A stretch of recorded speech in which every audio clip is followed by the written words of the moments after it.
14 अगस्त 1947 ये वो तारीख है जिसे कभी भुलाया नहीं जा सकता।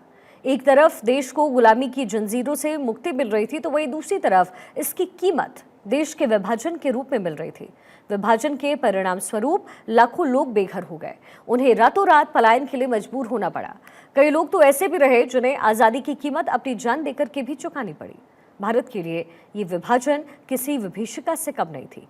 इसलिए प्रधानमंत्री नरेंद्र मोदी ने 14 अगस्त 2021 को यह ऐलान किया कि हर साल अब 14 अगस्त को विभाजन विभीषिका स्मृति दिवस के रूप में मनाया जाएगा।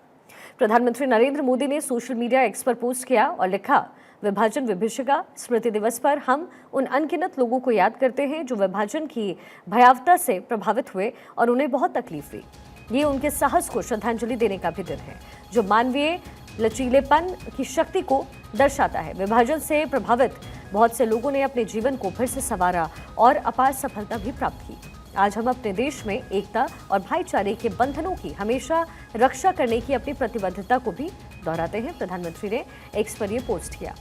उत्तर प्रदेश के मुख्यमंत्री योगी आदित्यनाथ ने लखनऊ के हजरतगंज में सरदार वल्लभ भाई पटेल की मूर्ति को श्रद्धांजलि अर्पित की। इसके साथ ही विभाजन विभीषिका स्मृति दिवस के अवसर पर लोक भवन तक पैदल मार्च किया। इस दौरान उप मुख्यमंत्री केशव प्रसाद मौर्य, ब्रजेश पाठक, राज्यसभा सांसद दिनेश शर्मा समेत तमाम सरकार के मंत्री और पदाधिकारी मौजूद रहे। लखनऊ में आयोजित कार्यक्रम में सीएम योगी ने कहा कि देश को राजनीतिक स्वार्थ के लिए विभाजन की त्रासदी की ओर ढकेला गया। कांग्रेस ने सत्ता के लोभ में भारत को ऐसा नासूर दे दिया जो आज भी आतंकवाद के रूप में हमें दंश दे रहा है। इसके साथ ही उन्होंने कहा कि जो 1947 में हुआ वहीं आज बांग्लादेश पाकिस्तान में हो रहा है। बहन बेटियों के साथ अत्याचार हो रहे हैं, लेकिन राजनीतिक स्वार्थ के कारण भारत में कुछ उस पर चुप्पी साधे बैठे हैं। जो दृश्य 1947 में हुआ था वही दृश्य तो आज बांग्लादेश के अंदर हम सबको देखने को मिल रहा है। 1.5 करोड़ हिंदू किस तरीके से बांग्लादेश के अंदर आज चिल्ला चिल्ला करके अपने आप को, अपनी अस्मिता को बचाने के लिए गुहार लगा रहे हैं, और दुनिया के मुंह सिले हुए कथित सेकुलरिस्ट भारत के अंदर भी इनके मुंह सिले में एक भी शब्द इनका नहीं निकल रहा है।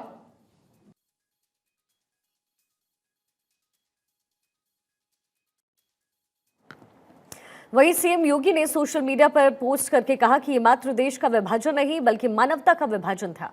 इस अमानवीय निर्णय से असंख्य निर्दोष नागरिकों को अपने प्राण त्यागने पड़े, विस्थापन का दर्द झेलना पड़ा, यातनाएं सहनी पड़ी, और इस अमानवीय त्रासदी में बलिदान हुए सभी निर्दोष नागरिकों को आज विभाजन विभीषिका स्मृति दिवस पर विनम्र श्रद्धांजलि।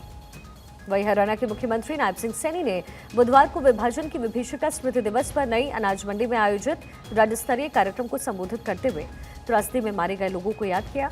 सीएम सैनी ने कहा कि देश के विभाजन की त्रासदी को कभी भुलाया नहीं जा सकता। उस समय की घटनाओं को सुनकर ही रोंगटे खड़े हो जाते हैं, तो जिसने झेली होगी उस पर क्या बीती होगी।